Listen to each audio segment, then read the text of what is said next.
Ladies and gentlemen, day 7. We're like a whole week into this thing now. 40 days of 4VKM. And I told you this is one of my favorite episodes that I probably have watched a million times. So I didn't even have to go review it to figure out what I was going to say today. It's all already here. 'Cause again, my favorite episode, Rodman World Peace, which was released on 5/19/2020.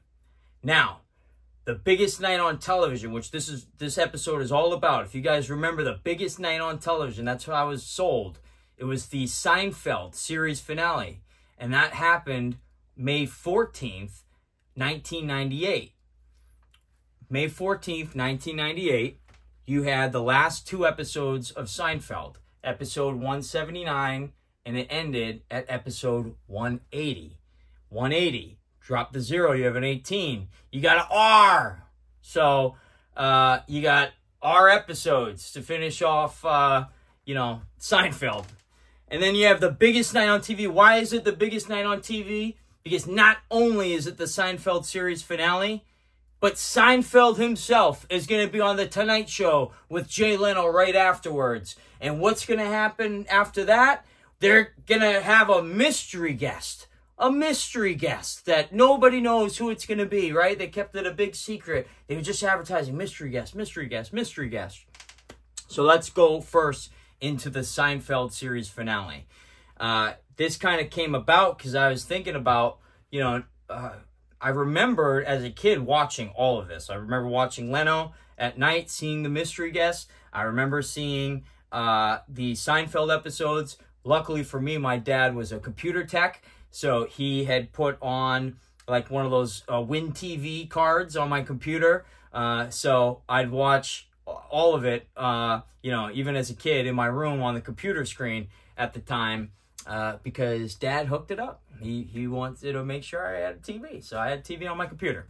And I remember watching Seinfeld out in the living room and then going to my room, because I should have been sleeping to watch the Seinfeld series finale. This is right before I really became a wrestling fan. This is May 1998. Remember, I told you that I started all wrestling in the fall of 1998. So we have the biggest night in television. I was remembering back to that episode. I'm trying to remember, how did that episode end? And it was, if you recall, I think the second episode starts off that they're in a plane and the plane's going down. And the whole cast of Seinfeld's on this plane. They're blaming Kramer because Kramer was jumping up and down on the plane. And then all of a sudden the plane starts to go down. And they all survive, right? So there's a plane crash. They all survived. Where did the plane crash happen? The plane crash happened in a fictional town called Latham, spelled Latham. And this fictional town took place in Cape Cod, Massachusetts, right? So somewhere in that Hyannis Port area, right? Now, a year later, in July of 1999, there'd be another plane crash that I think everybody survived, or we don't really know what happened, but it wasn't the end of Seinfeld, that's for damn sure. So I'm going to go on a limb and say it wasn't the end of the other guy either and his family. So we have this mirror situation going on here of future events, right? Right in our face, the biggest night in television. So let's go back to Latham.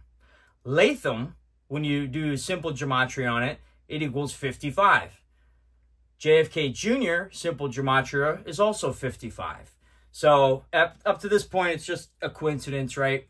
Nothing big there, right? It is in the Cape, near where the whole Kennedy thing happens, and where the plane crash a year later will also happen. So they survive, but then as they're traveling in Latham, they get arrested. They get arrested because of the Good Samaritan law that just got passed.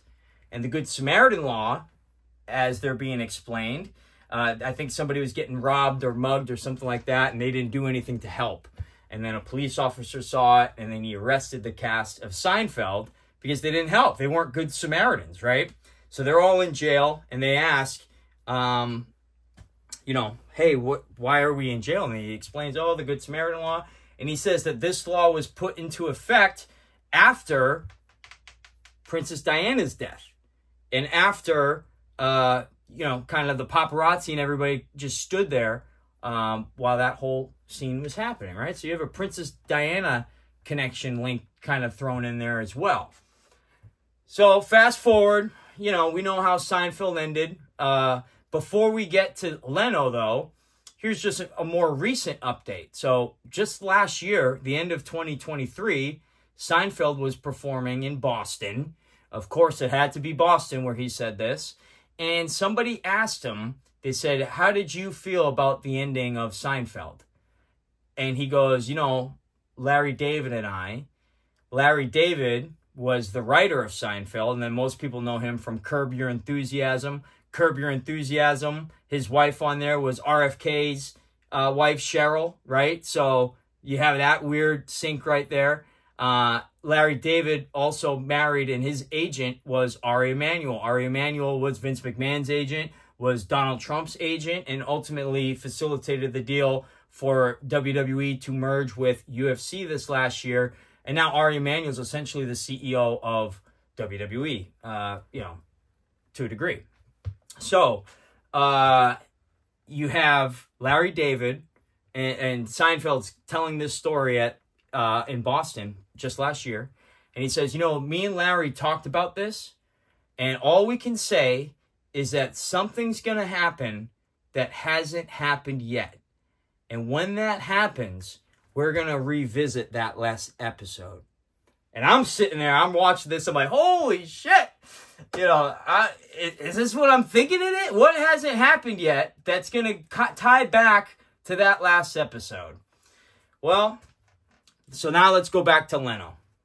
So Jay Leno now, that summer, right? So he gets involved with wrestling. The other company, WCW, right? But Hulk Hogan, Eric Bischoff, they bring Dennis Rodman on. They bring Karl Malone on, and they start doing this little storyline where ultimately Jay Leno wrestles for WCW, right? So this whole summer, wrestling, right? Wrestling's the hottest it had ever been in 1998. So going back to the biggest night in television, you have Seinfeld out. Now it's time for the mystery guest. And the place goes crazy when Jay Leno announces that it's JFK Jr. And JFK Jr. comes out, huge ovation, people go nuts, the ladies going wild, right? Seinfeld there in awe, just can't believe it, right? It's the biggest night in television. And a mystery guest, almost like an anon, right? That, lived up to the hype, to say the least, right? A lot of times those surprises don't live up to the hype, but in that instance, it did deliver. So JFK's on there, very famous Jay Leno skit. You guys can take it out there. Check it out on YouTube.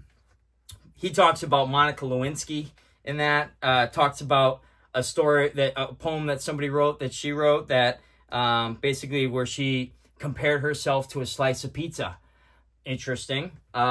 He also is asked about his political aspirations, and he says, well, I kind of like doing what I'm doing with the magazine because I don't really have to do much. It's kind of like you have your say without really having the responsibility, something along those lines.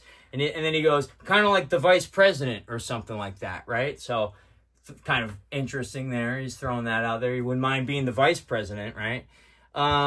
You also have him talking about how he was on Seinfeld. He was actually represented on Seinfeld in one of the episodes. And he tells this story about how he failed the bar and how he's at a court case one time. And the defendant knows him as, hey, you were on Seinfeld. And he goes, no, I wasn't on Seinfeld, because he says he didn't see the episode, right? And he goes, no, you were on Seinfeld. And then the guy turns and looks at his lawyer. He goes, he's a horrible actor too, right? So, you have him being called an actor right there. You have him talking about failing the bar. He said he didn't see the episode of Seinfeld that was about it. That's kind of funny too, if that's the case. Seinfeld didn't think it was funny. He kind of cracks a joke about it. But anyway, a very, very fun episode. with JFK Jr. and Jerry Seinfeld on The Tonight Show with Jay Leno. So then I talked about that summer that went on. You know, you had Rodman show up, which actually gets mentioned in the JFK interview because Leno mistakes Rodman for Charles Barkley being on the cover of George Magazine, right? So they're all talking about George Magazine this whole time. I don't believe Rodman was ever on the cover, but Charles Barkley was. Jay Leno mixed up the two. But then Dennis Rodman shows up just about a month later with Hulk Hogan and Eric Bischoff and Karl Malone, and they set up this whole angle that they ended up doing that went through that summer. So fast forward then. We fast forward to 1999, and we go back to Jay Leno, and it's his first episode after the JFK Jr. plane crash, and he talks about the impact that he had on people when he was there, and how he was a stand-up guy, and how sad it is, and how you just want to see people like that grow old, and that he couldn't believe, as somebody that watched the Kennedy family that day, in November of 1963, he remembers the kids that day with Jacqueline, and he just remembers his mother crying, which I'm sure everybody has a story like that, right? So Jay Leno was representing the nation there, kind of describing what we lost at that time with JFK Jr. So we fast forward a little bit to 10/8, 1999. Yes, 1999, I believe. It might have been 2000. No, 10/8/1999. And Donald Trump is on Larry King Live. And they come back from commercial break, and Donald Trump hands him a letter to read. And Larry King goes, this is a letter from JFK here, so we're going to read it. And he starts off with the date. And at first he says September 9th. And then he catches himself. And he goes, August 19th. And then he catches himself again. He goes, I mean, July 19th, right? Well, the interesting thing about that is that the plane crash happened on July 16th. So what the hell was Larry King reading? Was he reading a letter that happened after the plane crash? Or did he just screw up the date 3 times, right? To me, when you watch it, it looks like he saw a ghost as he's reading this. That could be. I know it wasn't September. It was August. No, it wasn't August. It was July. He was right. It was July. But July 19th was still 3 days after. So what the hell was going on that day? Now, don't forget the date. 10/8/99. You got 2 R's right there. You got 1/8, 10/8, and you have 99. Add them up, 18. So it's a double R day, right? And Donald Trump is talking about running for president of the United States in this interview and starting off his presidential exploratory campaign, right? So you have all this going on. It's very, very, very interesting. Now, let's go back to Dennis Rodman. So Dennis Rodman, we all know he was making trips to North Korea to visit with Kim Jong-un. Kim Jong-un was a big basketball fan, just like how MBS was a big WWE fan, right? Now, prior to that, you had WCW in the 90s. Ric Flair and WCW, they did an event with New Japan Pro Wrestling. Antonio Inoki versus Ric Flair was the main event, and they actually went and visited North Korea. And I see this as diplomacy, right? This is back-channel diplomacy at its finest right here. That's why I think sports is so integral to this, because it is a way to kind of unite people, find common ground, right? They did it in North Korea. They've done it in Saudi Arabia. They've done it everywhere, really, with all types of sports, right? So they have what's considered the biggest wrestling event in the history of wrestling events. They say that 200,000 people showed up both days. That's insane. I don't even know how you have an arena that big, right? But it was the biggest event in like North Korean history because they never get to do anything, right?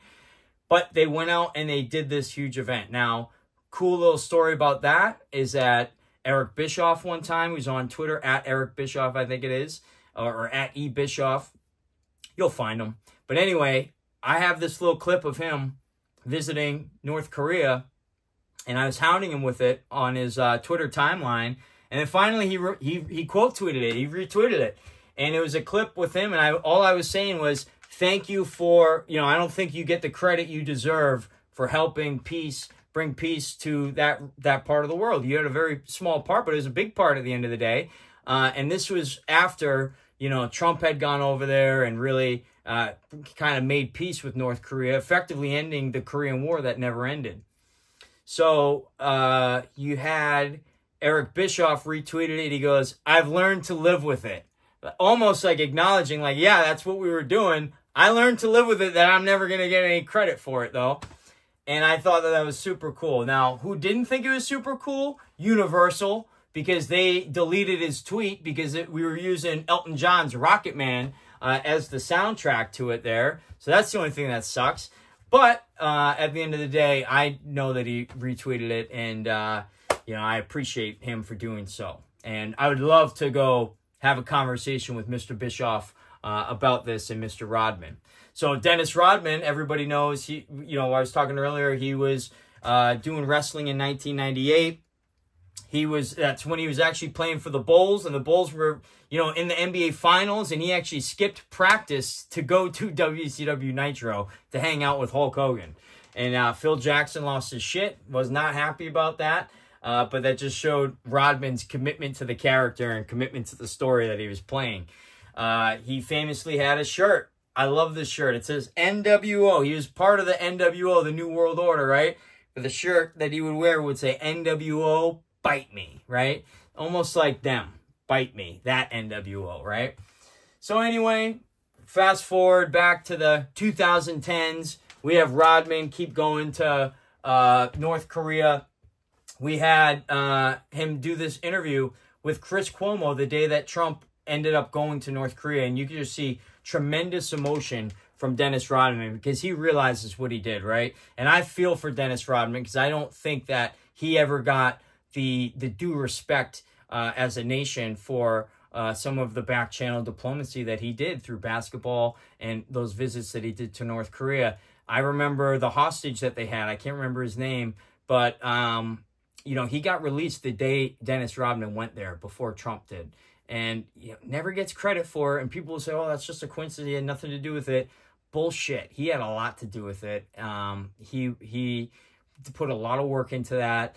Obama did not want him to put this work in. Obama administration was not supportive of Dennis Rodman going over here and doing this. But Rodman kept going to them and be like, hey, look, why don't we try to work something out with these guys? Like, they're just like us at the end of the day, right? Kind of like what I was telling you about with Saudi Arabia.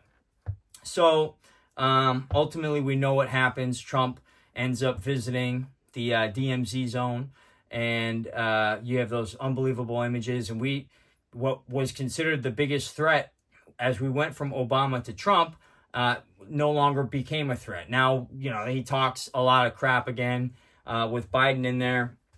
But when Trump was in there, it was very, very good with North Korea. So that's kind of the episode. I'm really looking forward to seeing what Seinfeld is alluding to as far as this event that we have to wait for to see how they kind of wrap up and close that last episode of Seinfeld. So maybe we'll get an episode 181. Who knows? But at the very least, it should be very good. So take a look. If you haven't watched the video, Rodman World Peace. The link is in the description. If you're watching on Rumble, if you're watching on YouTube, just search Rodman World Peace on Rumble. You'll find it. Don't forget to subscribe to the new 4VKM podcast channel. We're launching that on 2/21/24. So it should be pretty good. You guys are going to like it, I think. And we'll talk more about stuff like this. And, when that Seinfeld thing wraps up, we'll have the podcast to cover it live, right? So stay tuned for that. And as always, enjoy the show.